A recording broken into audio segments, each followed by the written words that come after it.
Hello नमस्कार दोस्तों, SIR form भरते वक्त आपको यह गलतियां बिल्कुल भी नहीं करनी है। बहुत से जो भाई हैं वो एक जैसी गलतियां कर रहे हैं। आज की इस वीडियो में हम यही देखने वाले हैं कि एसआईआर फॉर्म भरते वक्त हमें कौन कौन सी गलतियां नहीं करनी है। तो चलिए दोस्तों, यहाँ पर आप देख सकते हैं एक एसआईआर फॉर्म आपको दिख रहा होगा। दोस्तों, इस फॉर्म के अंदर जो यहाँ पर 3 कॉलम आपको देखने को मिलते हैं, पहला, दूसरा और नीचे तीसरा। दोस्तों, यह जो कॉलम है वो आपको ध्यान से भरनी है।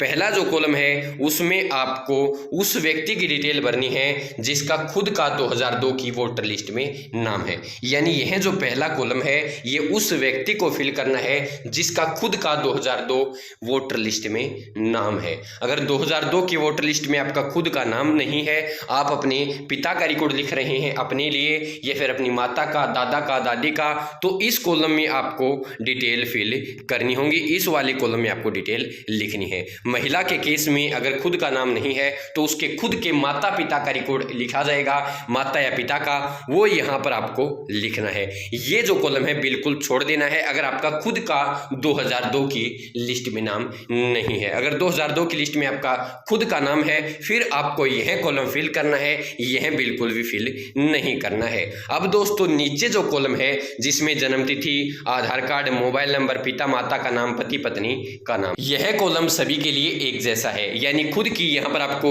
जन्म तिथि लिखनी है, आधार कार्ड नंबर लिखना है, मोबाइल नंबर लिखना है, पिता का नाम लिखना है। यहां पर ईपिक नंबर यानी वोटर कार्ड नंबर है तो लिख दो, वरना छोड़ दो। माता का नाम, माता का वोटर कार्ड नंबर, पति या पत्नी का नाम, पति या पत्नी का वोटर कार्ड नंबर। दोस्तों, यहां पर 2002 का और जिसका 2002 में नाम नहीं है उसका तो आपने देख लिया। दोस्तों, कई भाई क्या कर रहे हैं, 2002 का जो रिकॉर्ड है वो यहां पर लिख तो रहे हैं, यानी हमारा नाम 2002 की सूची में नहीं है तो हमें इस तरफ हमारा रिकॉर्ड नहीं लिखना, इस तरफ लिखना है। ऐसा नहीं है दोस्तों, यहां पर माता पिता या दादा दादी का रिकॉर्ड लिखना है और यहां पर जो आपको ऊपर नाम लिखना है वो उसी व्यक्ति का लिखना है जिसका 2002 की सूची में नाम है। यानी अगर मेरा 2002 की सूची में नाम नहीं है तो मुझे इस तरफ लिखना नहीं, इस तरफ लिखना है। और मेरा नाम से शुरू नहीं करना, मेरे पिता का मैं लिख रहा हूं तो पिताजी का नाम यहां पर लिखना है, यहां पर उनका वोटर कार्ड नंबर लिखना है, उनके पिता का नाम लिखना है, यानी मेरे दादाजी का नाम लिखना है। रिश्तेदार में, यहां पर रिश्तेदार में भी कंफ्यूज हो रहे हैं दोस्तों। रिश्तेदार का मतलब है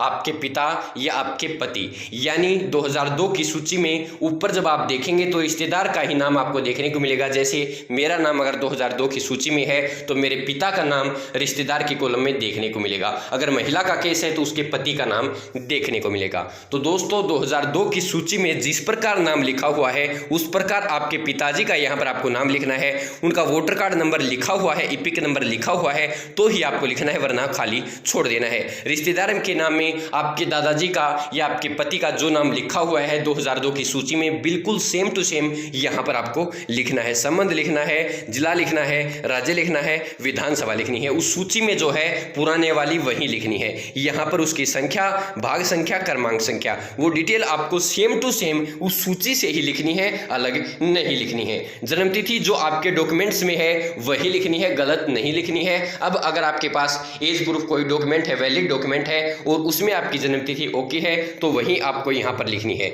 अब ये जो डिटेल है आपको वो 2002 की सूची में जो है वो नहीं लिखनी, आपको अपने जो अब दस्तावेज हैं उनके हिसाब से यह डिटेल्स लिखनी है। अपने पिता का नाम, अपनी माता का नाम, पति या पत्नी का नाम, जो आपके डॉक्यूमेंट्स में जो अब नया रिकॉर्ड है वो यहां पर आपको लिखना है। और दोस्तों, सिग्नेचर यहां पर आपको कर देनी है। अगर वह व्यक्ति मौजूद नहीं है तो आप कोई भी सिग्नेचर कर सकता है, उसके परिवार का सदस्य। अब दोस्तों, फोटो की बात कर लेते हैं। दोस्तों, फोटो आपको ऐसी लगानी है जिसका बैकग्राउंड व्हाइट होना चाहिए। दोस्तों, जब बीएलओ आपकी फोटो को इसके अंदर से कैप्चर करेगा तो आपके फेस को डिटेक्ट किया जाएगा।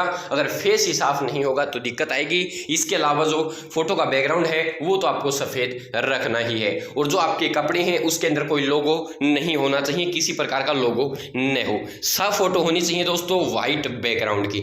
तो दोस्तों, यही जानकारी आपको देनी थी। ये गलती आप कर रहे हैं, ऐसी गलतियां बिल्कुल नहीं करें। और एक और समस्या है दोस्तों, बहुत से भाई क्या कर रहे हैं, यह जो जानकारियां हैं, जन्म तिथि, आधार कार्ड, मोबाइल नंबर, पिता माता या पत्नी का नाम और उनका वोटर कार्ड नंबर, वो इसी कॉलम में फिल करते हैं। यहां पर नहीं लिखते, यहां पर नहीं लिख रहे बल्कि यहीं पर लिख रहे हैं। दोस्तों, यहां पर तो ये बताया गया है कि आपको ये चीज आगे लिखनी है, ऐसा नहीं है कि आप यहीं फिल कर दें। और बहुत से भाई यहां पर भी फिल कर रहे हैं, दोनों जगह फिल कर रहे हैं, ऐसा बिल्कुल भी नहीं करना है। और यहाँ पर 2002 की सूची में खुद का नाम है तो ये कॉलम, अगर माता पिता का लिख रहे हो, आपका खुद का नहीं है, दादा दादी का लिख रहे हो या महिला अपने माता पिता का लिख रही है तो यहाँ पर आपको लिखना है। और आपको उन्हीं का नाम ऊपर लिखना है जिनका आप 2002 की सूची से नाम लिख रहे हैं, रिकॉर्ड दर्ज कर रहे हैं, यानी पिता का तो पिता का, माता का तो माता का, दादा का दादा का। तो दोस्तों इस प्रकार यह जो फॉर्म है वो आपको फिल करना है, गलती बिल्कुल भी नहीं करनी है। दोस्तों बहुत से भाई कॉमन गलतियां कर रहे हैं, ऐसी गलतियां बिल्कुल भी